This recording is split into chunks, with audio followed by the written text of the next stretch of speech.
So as an entrepreneur, you have to learn how to put value on your services. And if you, your time, your resources, everything, if you can quantify that and put value on it, and then you can sell it. And then people will value what they've spent money on. So people who, I would have really free trainings, and then I had really low price trainings, and then I'd have high price trainings. And the people who tend to spend a little bit more money tended to value the information that I provided for them.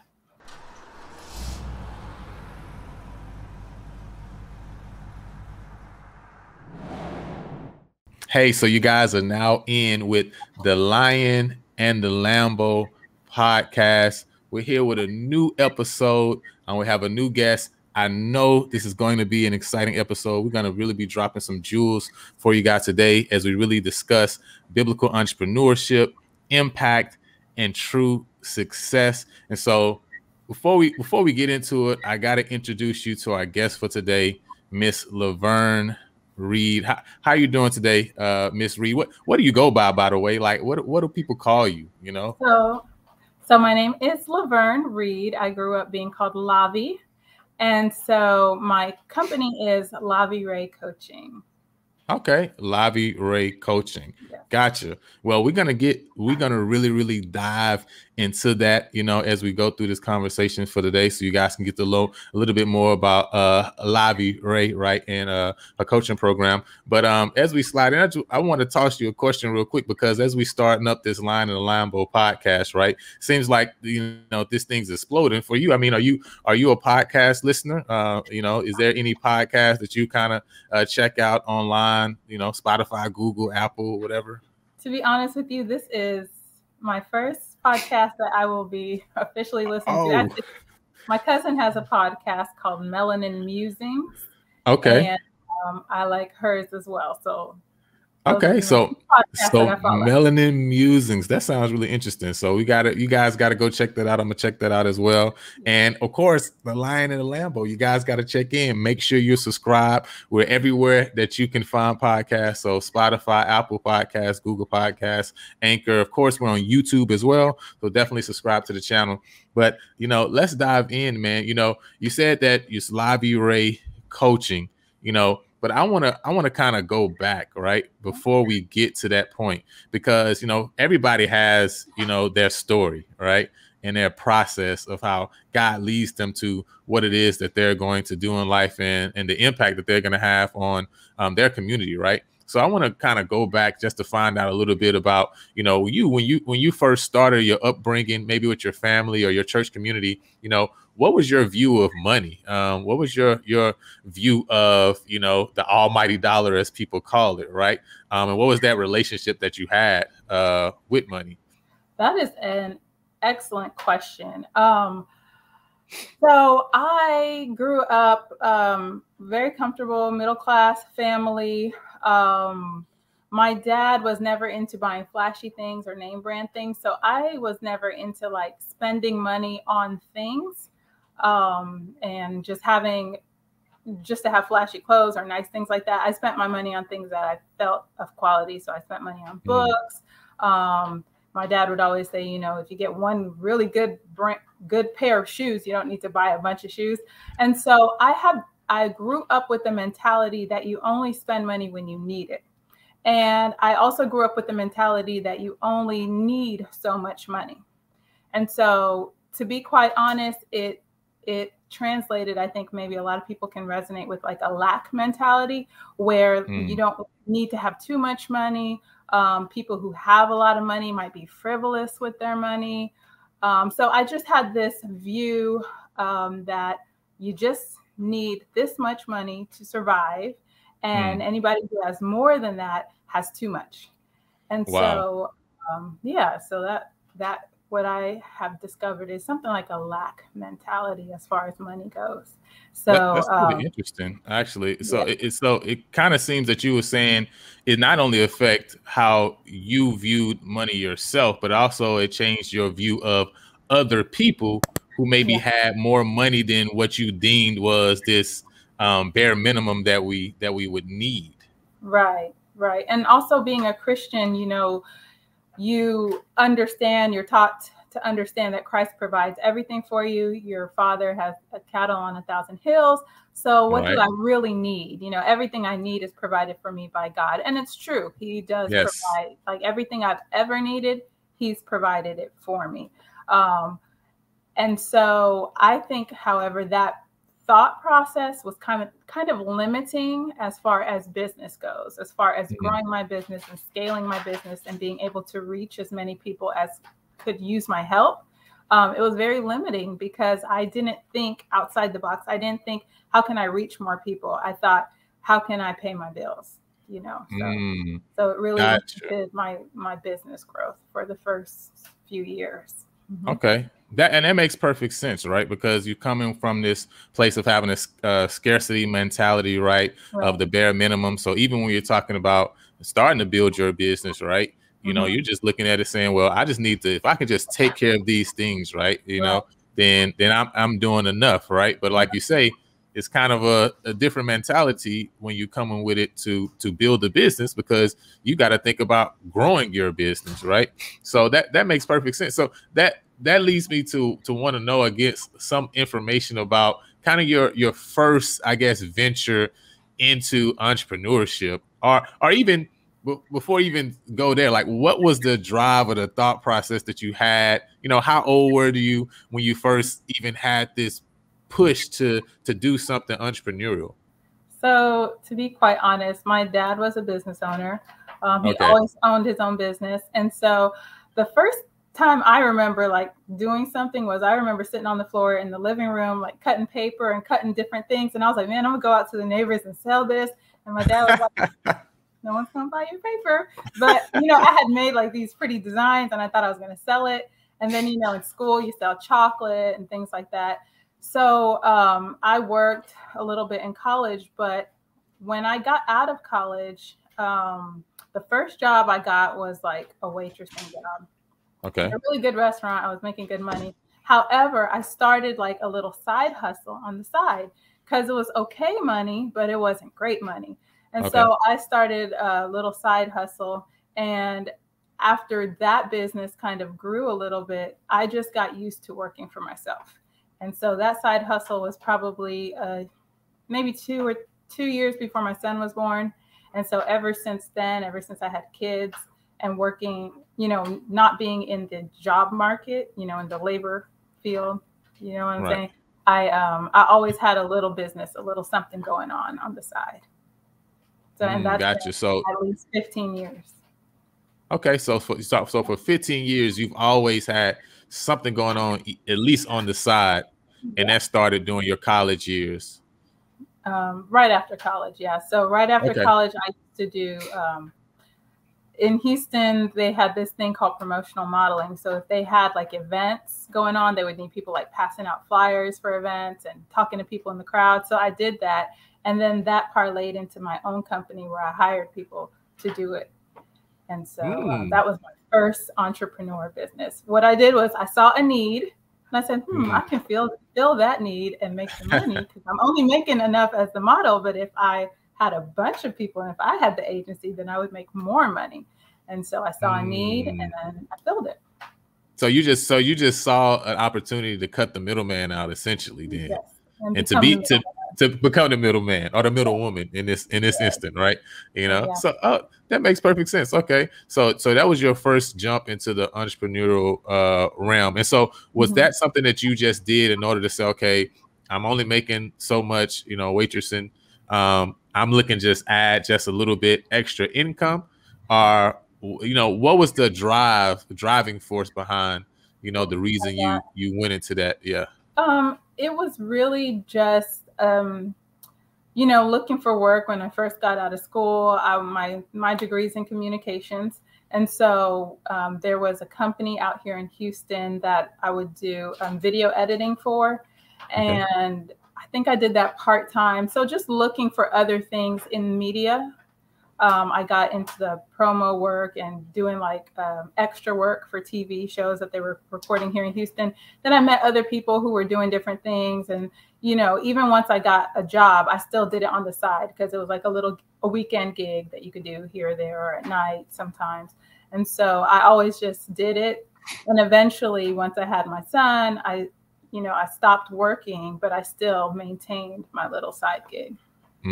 Gotcha. Still maintain a side business. Okay. So then as you kept going, right? So now you're sliding over into a total different field or environment, right?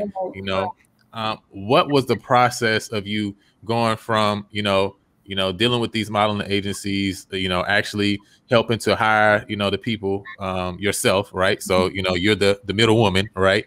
But what leads you from being the middle woman here, right? And into going into now the health world and the health field of, wellness and coaching and things like that, right? What was that transition? Because that seems like two totally almost different industries, right? It was two totally different industries. It was two different worlds because when I was doing that, I was enjoying my life, having fun, having a great time, but I did not have a relationship with Christ. And when I had my son, that's when I sought having a relationship with Christ. Actually, when I got married, I was pregnant, and that's when I started looking for a relationship with Christ. And it was a little slow getting started, but once I committed my life to God, he changed everything. He changed my desires. He changed my interests. And it's really funny because I grew up in the church, know all the Bible stories and everything. But around the time that I got baptized, it was like my eyes were open to something new. The Word of God became really interesting, really exciting. And then I could see how God's Word could be implemented in my daily life. It wasn't just like a story anymore. It actually became tangible and real. So, the parables that Jesus would tell, he would take something simple and then he would turn it into a parable that people could understand. So I would literally be going through my daily life and see something happening and be like, oh, that's like what the Bible is talking about here, there, So it became very interesting. Health became of interest to me, how our bodies were created, how our bodies work together. Just the whole health message became really interesting to me, which it never was before. Like I just had zero interest in it. But all of a sudden, I wanted to know about it, and I wanted to learn about medical missionary work, and I wanted to help people get well. And that was just not of myself. That just came from God because, like I said, I had no desire to do it before. And then once I came to Christ, I was like, yeah, I want to help people get better. Like, how can they hear God's voice when their minds are clouded and congested, when they're putting things in their body that's making them tired and sick? How can you work for God? How can you connect with God when everything is cloudy and noisy around you? So I just wanted to help people, clear that from their minds and have abundant life. Wow, that's awesome. So, I mean, it's so interesting to see how, when God impacts us, and when we go through that conversion process, God shifts us over to new directions and new positions many times, right? But that position and that direction that he leads us in is, again, just like how you said you saw a need, when you were coming out of your waitress, position in that job, right? God, you still saw a need, right? God redirected you, but yet he still led you back to see a need and then to seek to address that need, and I think that's what the beautiful thing about this combination of our faith and our business combined together is because we have the ability really to truly impact many people with needs that they have, right, in various issues, in various, industries and various parts of the community. And so, man, I love that, that testimony that you're sharing with us. So then tell me what, I understand that you're saying that you were moving in that direction as you start to have this impact, start to have a love for the scriptures. It's so amazing to see how God gives people that are coming toward him being converted, right? That love of studying the scriptures, right? And I think that happens for many of us. But what was it that, what was that, maybe moment, right, that you had in your experience with health and the health message that you were learning that really gave you that impetus to say, I'm going to move it now to say, I want to truly share with other people on a different level, right? Because I can understand you getting in and you're sharing it in general, but now to say, well, I believe in it so much, right, that I have to, it's just flowing out of me to where I have to add this value to other people's lives, specifically through coaching and the things that you started to do. It was kind of transitional. So I can't pinpoint it exactly what happened first, what happened second. I do know that my son always had respiratory issues. He had health problems. And one time he went into respiratory distress, found out later it was pulmonary pneumonia. And he was in the back seat. He was probably about 5 or 6, and he was looking really weak and sad. He was slumped over, and I was like speeding, looking at him, trying to get to the clinic. When I got to the clinic, that's when they told me it was pneumonia. And then I had to go, to a different location. And they prescribed him some medication, some antibiotics to clear up the pneumonia. But then they also put him on like a breathing treatment. So we always had like a nebulizer with us and albuterol with us. And and like I said, they gave us some amoxicillin to clear up his pneumonia. And then a few months later, he got sick again.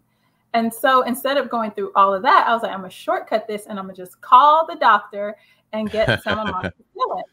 And the doctor said, your son doesn't have an amoxicillin deficiency. And I was like, that's true. And that really went into my mind, and I thought on that for a little bit. And I realized he doesn't have an amoxicillin deficiency, right? I knew that. That just means he doesn't need amoxicillin, and that's not what's causing his problem. So you have to get to the root of his problem. And I discovered that, we got to the root of the problem, but the next time he got sick, because he does have asthma, what I did was I treated him naturally. So instead of panicking and instead of letting it get really bad because you're worried, I went ahead and did some hydrotherapy on him.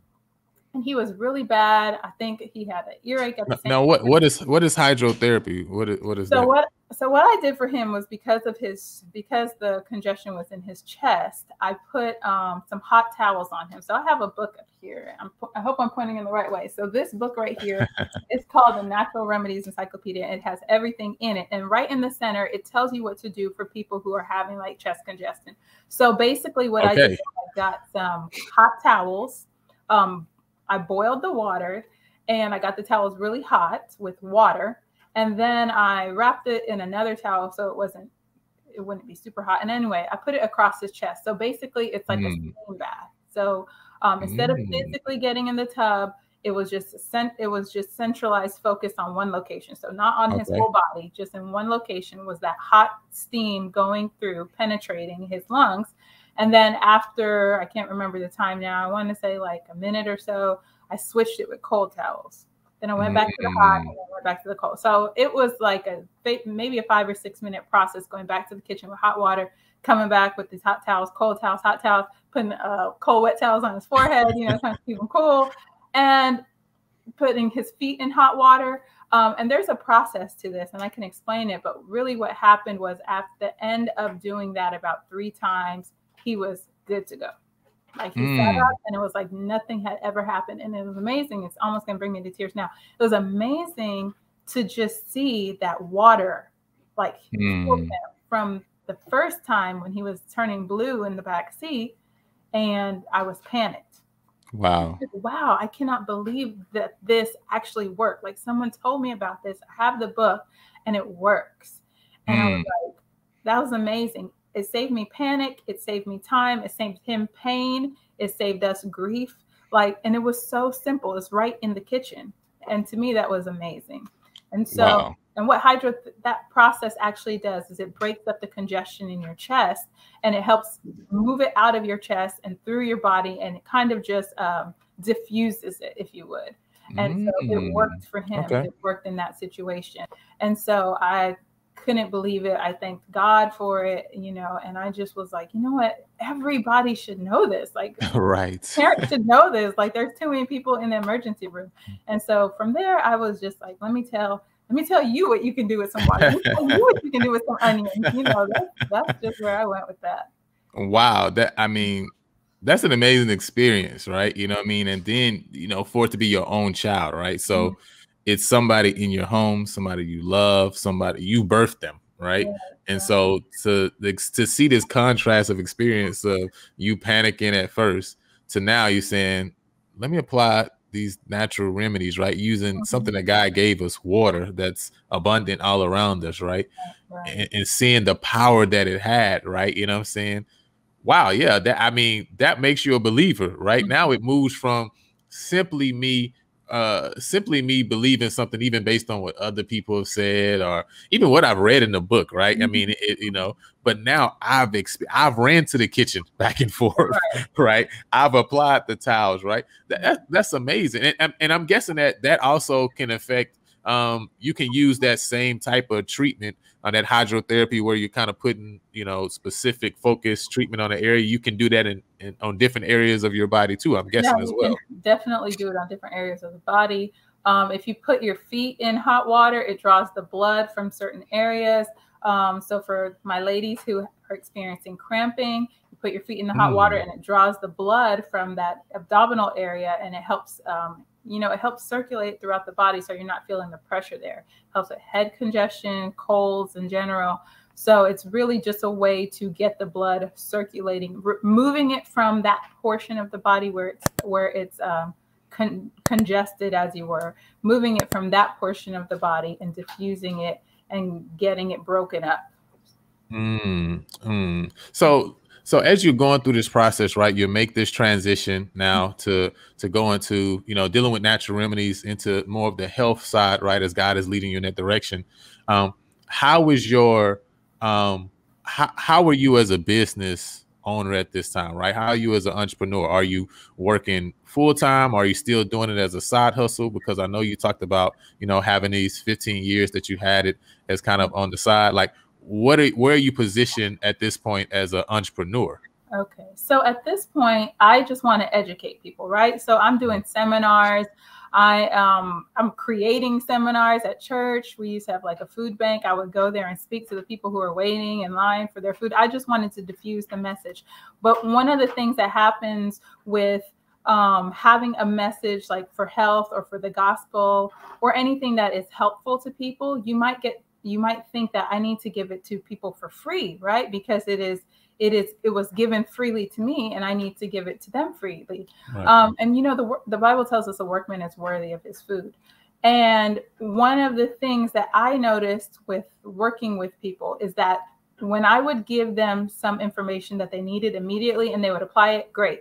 But if it wasn't something of immediate danger, right? Like if they weren't in pain at this very moment, but it was just like counseling, they would get the information and I would spend all my energy trying to present it beautifully, but they wouldn't apply the information if they didn't have an immediate need. And I would feel like, I wasted my time. There was no sense of urgency, so they didn't put any value on it. Applying what you're giving them, then you don't get any testimonials. You don't have any feedback.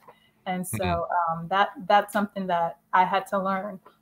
And so how important is those testimonials? You say you didn't get any testimonials, you know, so is that something that you deem is really important for people who are going into the entrepreneurial space and whatever the industry may be?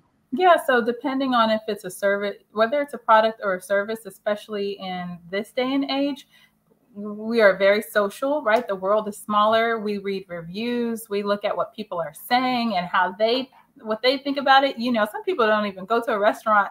They'll never step foot in a restaurant if they read one bad review, right? And so, but when you have credibility, when you have reviews, you have credibility. And it's easier for people to try you out because maybe they might find something in common with the person that left the review, right? So if I'm you know, looking to spend money somewhere, I can read reviews, but if I see a woman who might be around my age and she leaves a review, then I feel like, oh, you know, I might have something in common with her and she likes it, then I might like it too. And so it's really helpful, you know, it's really helpful to have those testimonials. And I didn't realize that, but once I started trying to monetize my business and I would need, you know, I was trying to sell my business, I had all these years of doing seminars and doing workshops and doing things for free, and I didn't have anything tangible. And I felt like, man, I had all these years wasted where I could have been collecting reviews, and then I would have 100 reviews, you know, or 1,000 reviews by now. But that wasn't something that I was thinking about at the time. And so, you know, going into business, it's always good to do your research. It's always good to know what you need ahead of time. And so mine was a natural progression. But for anybody who's listening, you know, anything that you're doing that's related to your business, you can use it for your business, if you know what I mean. So you can have people leave reviews or a comment, or if they text you, you can save that text. Whatever it is, you can always reuse it some way in your business. That makes so much sense, right? You know, this is important for even people who just have a nonprofit ministry, right? You know, but to have reviews, right? To have testimonials that show the impact, the transformation, right? That you've helped people have in whatever aspect of their life that you're specifically helping people in is so important. Like you say, we're social beings, we're social creatures. So when I see somebody else who has the same issue, the same problem, the same need that I have, and yet they've had transformational change because of your program, because of your ministry, it leads me to then say, maybe they can do the same thing with me. Isn't that the same thing we talk about in Revelation 12:11 that says we overcome by the blood of the Lamb and by the word of their testimony? It's the word of others' testimony that leads us to try Jesus in the first place, right? And so the same thing we see in the scriptures, you know, in relation to salvation, is the same thing when you talk about business and transformation and needs. And,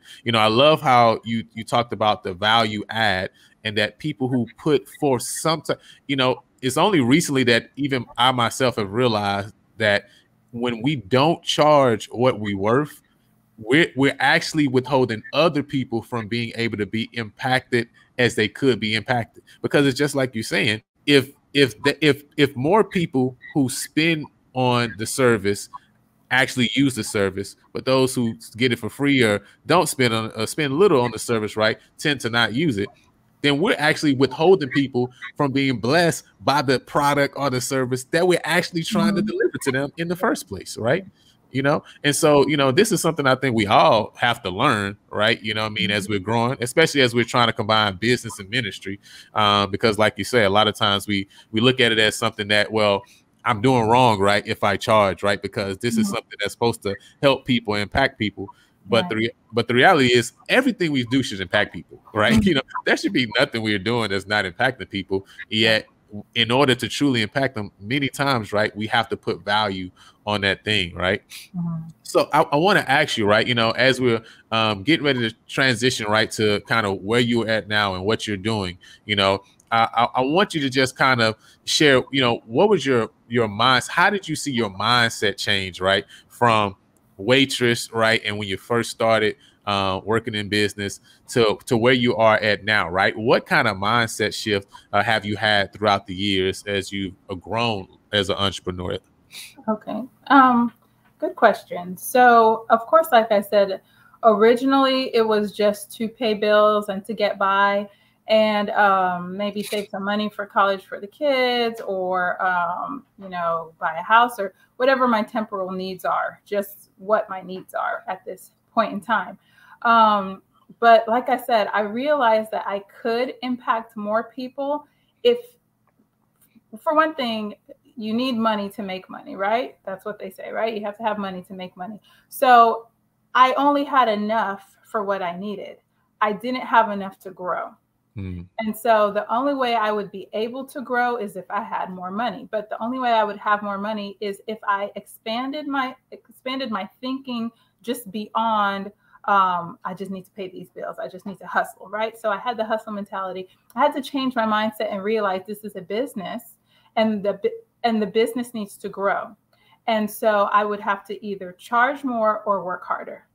Right? The only way I would make more money is if I charged more or worked harder. And I decided I didn't want to, that new term that's out there, I didn't want to trade my time for money anymore. So I need to scale my business. I need to be able to reach more people without working harder, because I'm already working too hard. And what happens when you work too hard and you're in the health industry, your health is affected, right? So I can't be up all night working on a website And I need 8 hours of sleep. Not only am I not going to be optimal, I'm going to be cranky, and I'm not even using my own product, right? I'm not even using my own service, which is health. And so I had to realize I need someone else to do this for me, right? So I can trade 10 hours to make a website, or I can trade X amount of dollars and have someone else do it for me without the frustration, which leaves me time to do something else more important than I'm not a website creator. So it leaves me time to focus on what I am actually good at. So we have to get out of that mindset sometimes as entrepreneurs of doing it all yourself. So I would encourage anybody who's starting, and I'm sure you probably know this already, if you're weighing your options of doing it yourself or having someone else do it for you, then sometimes you just have to get someone else to do it for you. And there's low cost ways to do that, right? You can go online, you can go to Fiverr, you can go anywhere and have somebody do the technical stuff for you to leave you to do the ministry side of it. So you're not trying to do both, trying to build a business and do the business at the same time. It's going to slow your growth exponentially. But if you have someone somebody who can do it for you, or learn from someone who's done it, then your growth is just so much faster. And so that's why, podcasts like this are very important, because there's a lot of entrepreneurs out here now. And if you don't know what to do, you're going to waste time and you're going to lose money. And that's a great time for me to jump in and say, if you're not subscribed to Lion and the Lambo, make sure you subscribe to Lion and Lambo podcast, right? Because that's what we're here for, to discuss biblical entrepreneurship, impact, and success, so that we can all scale up, right, and have the impact on the community that we really need to have, right? We want to grow our businesses, because growing our business means we can touch more people. And the more people we touch, the more people we can actually introduce to the everlasting gospel of Jesus Christ, right? And so that's the end all be all and the goal at the end of the day. And, when we're talking about impact, what was it, right? What is that one particular story or that one particular situation, right, that you've had that helped you to understand that, okay, Laverne Reid, coaching, right? Like, this impact that I had with this particular client is what helped me to really realize that my business is more than making money. It's truly about the ministry that I can do through the business. Great question. So I always try to incorporate ministry with the business, right? So I started off doing medical missionary work, and my business has moved many different avenues before I am where I am right now. But one of the things that I did was I did like a group coaching where women came together to essentially lose weight and improve their health. But what we were doing is following the 8 laws of health, right? So I was packaging the 8 laws of health to help them reach their health goals. And I did we would meet every week to discuss what they were going to do for that week, right? What their steps were, what they were going to eat, what type of challenges they had faced and how to overcome those challenges. And during that night, I did a quick slideshow presentation where we talked about, we compared the Bible to our health, right? And so these women did not sign up for a Bible course, right? It's not that they're coming to me because I'm Christian. They're coming to me for health, but it's Christian principles, right? So in this course, one of the things I discussed was how, what does our body need? Like, the number one thing our body needs is air, oxygen, right? Without that, we are lifeless. Well, God gives that to us freely, right? It was one of the first things that he created. He made the firmament, right? So he gave us oxygen. The next thing that we need is water. Well, 70% of the earth is water. Our body is 70% water. And he gave that to us in the creation week. So I kind of went through the creation week and how it compares to what our body needs and how God already provided everything we needed for us. And at the end of that, we were in a group text, and it was just the feedback that the ladies were saying between themselves. And they were like, man, I can't believe what she just said about the Bible and God. Like, that was mind blowing. And I was just like, wow, like, we, in this country, at least, we like toe the line between religion and the workspace, right? We always feel like we can't talk about certain things. And I feel like right now, like it's the time that we need to be talking about what everybody's wondering about, right? Everybody thinks, you know, something's happening. It's the end of time. What's going on? Like now is the time for us to talk about it. And she was blown away, and I was blown away that she was blown away. And I was like, man, this message that God has given us is the truth, right? It is the message. So we have to go out there and proclaim it boldly, and people will be touched by it. They'll be impacted by it. And so they just had, you know, a conversation back and forth about that. And that was really powerful to me. And I figured, you know, I can do this all the time. Like I can do these group sessions all the time, and I can do the same presentation every single time. And everybody's going to get some Jesus today. So, that was the most impactful thing. Wow. That's amazing. You're just sitting there in the weeds, just looking and listening like, oh, yeah.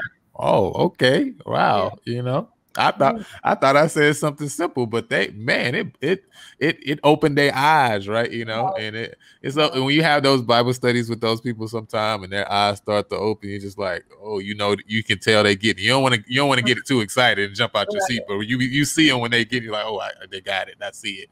The enlightenment just came, right? So, man, that's awesome, right? You know what I mean? And it's so exciting to hear that, right? Because I think many people out there, right, maybe even listening to this podcast, listening to you telling your testimony right now about this experience that you had, and still kind of saying, well, I can't see how these two things work together. I can't see how this thing that I feel that God has gifted me with, or this talent that I've been given, how I can not just live off this thing, right, but minister through that same thing. What would you tell them that could encourage them to go again, right, and relook at that option of making these two things work one and together? Oh, I would say that your life is the ministry, right? So especially in this day and age, the person represents the brand. So the people want to know you. So are you like every other business owner? You know, you have competition out there. I know I have competition out there. Am I going to be like them, or when I meet my customers, when they talk to me, do they know that there's something different about me, right? So that's the first thing, is that your life in and of itself is the testimony. The way that you do business is the testimony. When you start talking to people, it will come naturally.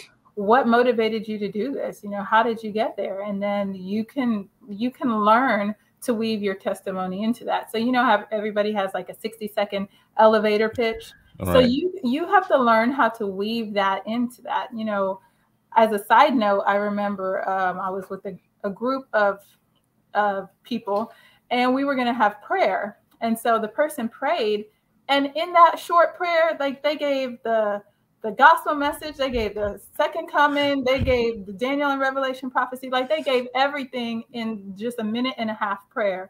And, you know, you can preach the gospel in a minute and a half. You can live the gospel in a minute and a half, but you can also just be creative in ways that you incorporate, you know, what you believe into your business, however you want to do that. I have some honey, and it has a scripture on it, you know, and they sell it in Walmart, but it has a scripture on the back of it. So you can think about different ways that you can incorporate the gospel, either subtly or overtly, you know. Right. And if it's for that person, they will come, they will be drawn to it. You think you will repel someone with the gospel, but you will draw those that, you know, if Christ is lifted up, he said, I'll draw all men to me. So you'll draw the ones that are meant for your business by lifting up your belief. You know, I think that we do have to be mindful in business that we are appealing to the masses. But if you're not appealing to the masses, then you're not. But if you are appealing to the masses, then you just have to know how to market, how to package your product to the masses. So Christ knew how to market himself to everybody, right?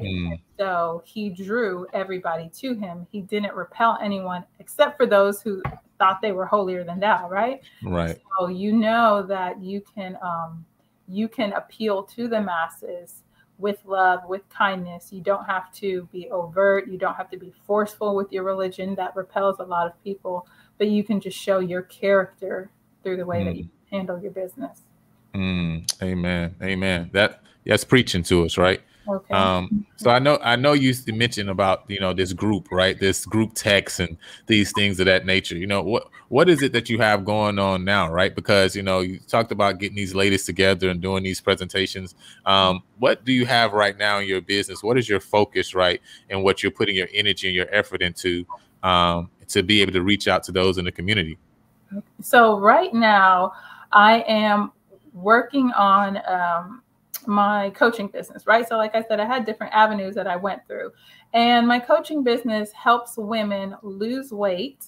And also it's a femininity coaching. And I think this is really important because when we talk about that scarcity mindset and not going for things, what I notice with women that I've worked with before, they have a lot of limiting beliefs that keep them from getting healthy. So they might have been overweight their entire life. And so they feel like, I don't know how to be thin. Like I'm used to being the big girl and this is how people know me. And, they have these beliefs that are actually blocking them from getting healthy. Wow. They say things like, this recipe that we eat as what my mom handed down, my grandma handed down. And so that's what we're going to eat, not really realizing that they actually have a food addiction.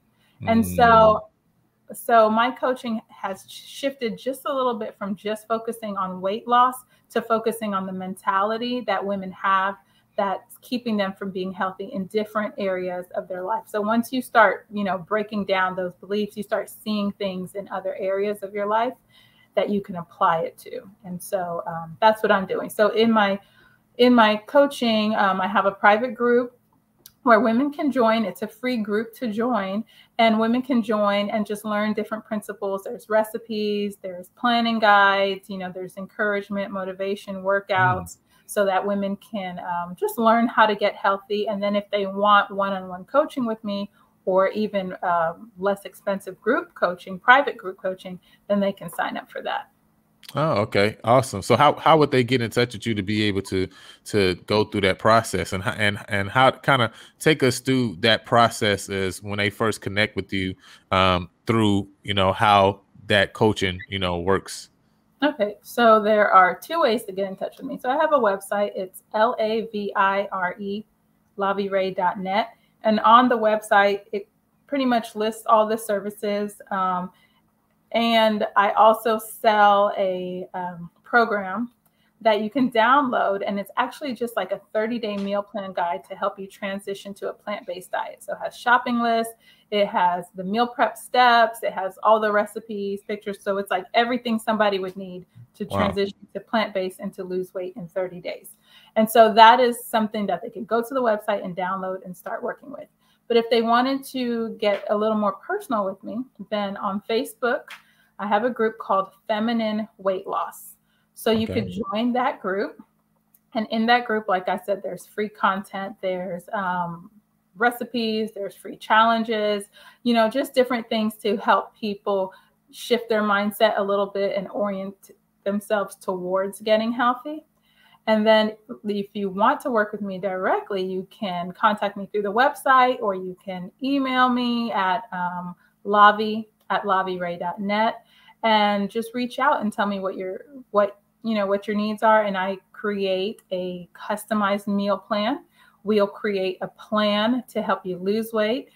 We have group workouts every week. And so you're just really, your hand is held the entire time until you reach your goal. So wow. The great thing about this program is not that I just say, okay, here, eat this and lose weight. No, it's learning. So you learn what to eat, you learn how to cook the food, but most importantly, you change your mindset so that once you reach your goals, you don't go back to the same thing that you were doing before, but you learn how to continue living in a healthy lifestyle. Well, that's crazy, because literally earlier I was talking to a friend and he was talking about how his mom had got a surgery in order to like shrink her stomach or whatever, right? And he was just talking about how, at the end of the day, it didn't change anything, because even though she lost weight in that kind of immediate time frame, soon as they took that thing out, she blew back up. And we were just kind of discussing how, really her mindset didn't change, right? You know what I'm saying? So she had an immediate impact, from something she could do immediately, right? But in order to really get true change and maintain it, like you got to change your mindset. So that honestly, that's so powerful that you have that system where you're working with people, you know, and you're actually able to like really create this community, you know what I mean? And it's so powerful to have that community of people. And I guess it's like tying back into what you were sharing earlier, as far as the receipts are right in front of you now, right? Because the people who are part of the community have been changed. They're sharing the change that they had to new people who are coming in, helping them along the way, right? And so we're all being able to be impacted and grow together. And that 30-day, you know, guide, right? That's not just for women though, right? Like, no, and I was going to say that actually. Oh, okay. I just want to make sure, because you know the brothers out here probably thinking like, you know, I could use some help with some recipes. Yeah. So of course it's designed, right? The way it looks, it's designed for women, but it's actually designed to help you transition to a plant-based diet. So you're not going cold turkey. So it has hearty foods in there. So it's not like I don't want to say it's not like a diet plan. It's a healthy meal guide. So if you are a man and if you want to lose weight or just, you know, improve your health, it's perfect. It's perfect for everybody. It has breakfast. It has 4 weeks of breakfast, lunch, and dinner. There's nothing particularly hormonal in there for men to stay away from or anything like that. But it's just whole plant-based foods that anybody can eat. You can make it in the crock pot. You can make it in the Instant Pot. It has recipes for all of that. But it's just very structured to help you, to guide you. So you're not like, I want to become plant-based, but I don't know what to eat. Like, here it is. This is what you need to eat. And when you're done with it, you can start over again and keep on doing it until you hit your goal weight. And then you have a few recipes in your arsenal that you can use whenever you want to. Hey, that sounds good. And that's on the website as well. You said lavireid.net, right? Yes.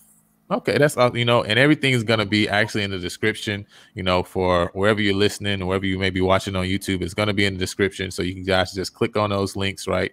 And it'll take you exactly to where you need to get to. But before I'll ask you the last question as we wrap it up, you know, just want to spend a few seconds just paying some bills, right? And we come back. I want you to, right, prepare yourself, right? I want you to give anybody, right, who's looking to get into the health space, right? You know, what or be maybe a couple things that you would say, you know what, this is what you need to consider, right? If you're coming into the health space, you want to be able to combine your ministry with your business, right? What are some tips that you would give them? All right. But let's pay some bills, right? So this podcast, right, Lion in the Lambo, is sponsored by Tent Makers 101.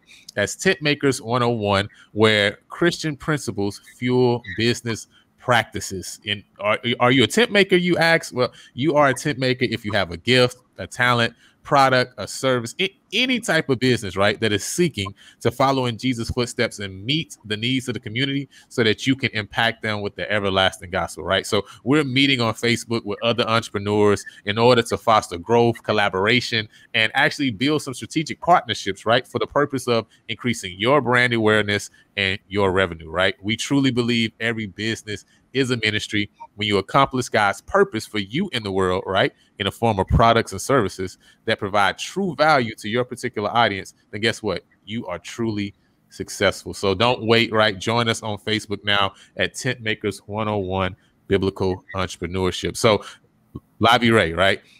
I want you to close us out here, right? You know, those people who are looking to go into this health field, go into health coaching specifically, right? Maybe they want to, you know, present the health message, right, in their particular community, right? What are some things that you would say that they need to consider, right, as they're moving into this field, that they would not fail, right? Not simply from a health standpoint, right, but fail from making it actually a self-sustaining business? So the number one thing I would say, like I said earlier, is to not give your services away for free. Do not think that just because it's the health message, you have to give it away for free. What you can give away for free is knowledge. But what you're actually going to do, you know, with folks, working with them, giving them your actual time, I would say don't give that away for free. So creating a community, creating a group, I would say that's a wonderful way to go. Because like you said, Lionel, when people start sharing their testimonies and start sharing the benefits, or they start sharing recipes among one another, they find value in that group. I would also say to create something that you can sell, like a product you can sell and not just your service, especially if times, dip, or if you don't have a lot of clients at a certain time. I would say create a product that can sell.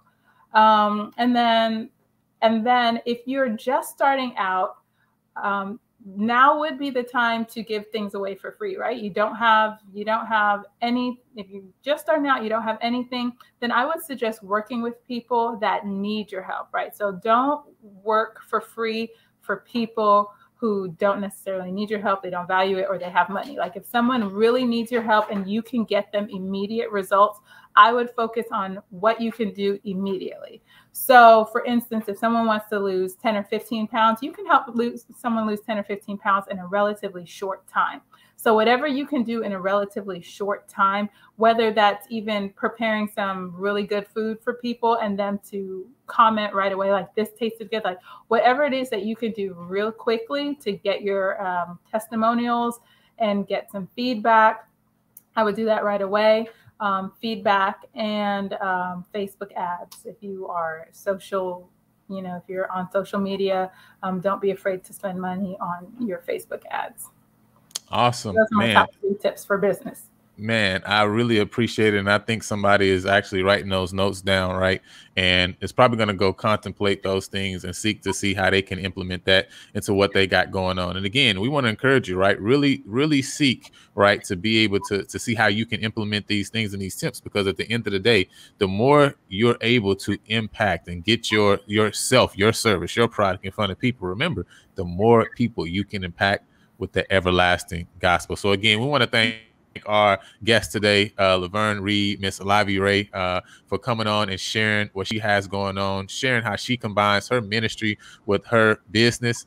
And again, we want you guys to go ahead and subscribe, whether you're listening to it on Apple, on Google, Spotify, or whether you're watching on YouTube. Make sure you subscribe and follow the podcast, because we're going to have more biblical entrepreneurs coming on, sharing their gifts, their talents, and how they are creating impact in the industry, in the field that they're in. So until later, see you guys.